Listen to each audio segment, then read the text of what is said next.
дар театри ба номи Ато Муҳаммаҷонов шаҳри Бохтар даври вилоятии фестивал озмуни ҷумҳуриявии беҳтарин армуғон баргузор гардид.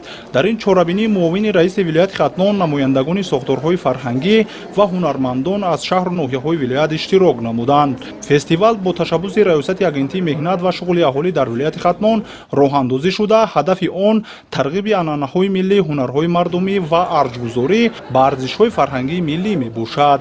мо занону бонвони ноҳияи Кушониён тамоми самти ҳунарҳои мардумӣ кору фаъолият дорем. бахусус чакандӯзӣ, қуроқдӯзӣ, гулдӯзӣ, бофандагӣ, шерӯзбофӣ, тоқидӯзӣ, сохтани ҳар гуна армуғонҳо ки барои сайёҳоне ки ба маркази ноҳия ё вилоят меоянд аллакай мо тайёр намудаем ва ба фурӯш баровардаем. имрӯз хушбахтона мо бевосита миннатдории худро ба асосгузори сулҳу ваҳдати миллӣ пешвои муаззами миллат муҳтарам ҷаноби олӣ мерасонам ки дар тамоми баромадҳо паёму баромадҳои худ бевосита занону бонвонро дастгирӣ мекунанд. анамон грантҳое ки аз ҳисоби муҳтарам ҷаноби олӣ спорида мешаванд барои анамо эҳёи ҳунарҳои мардумӣ мо кору фаъолият мекунем. дар намоиш беҳтарин намунаҳои армуғонҳо аз ҷумла ҳунарҳои дастӣ, либосҳои миллӣ ва ашёҳои ороишӣ ба тамошо гузошта шуданд.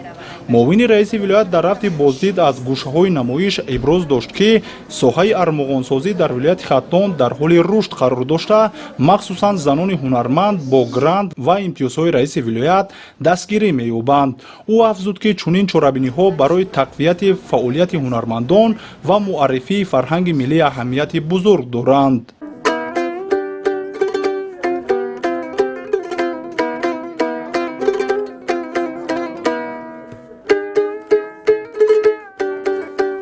ҳунарҳои мардумӣ ай падар боби мо мерос ба мондагие. асоси дитора дитори зардолу. зардолу ба дараҷаи олиш садош, симош, шакли шамоилиш хушрӯ меяд. агар навозандаи хуб боша, фарқш нест кадом намуди чӯби боша, аму ҳунарманд амуро менавозад. фестивал дар 5 номинатсия доир шуда, дар он даҳон ҳунармандон аз шаҳру ноҳияҳо бо армуғонҳои эҷодкардаи худ иштирок намуданд. баъди ҷамъбасти озмун беҳтаринҳо бо тӯҳфаву ифтихорномаҳо қадрдонӣ гардида, ба даври ниҳоии фестивал озмуни ҷумҳуриявии беҳтарин армуғон роҳхат гирифтанд.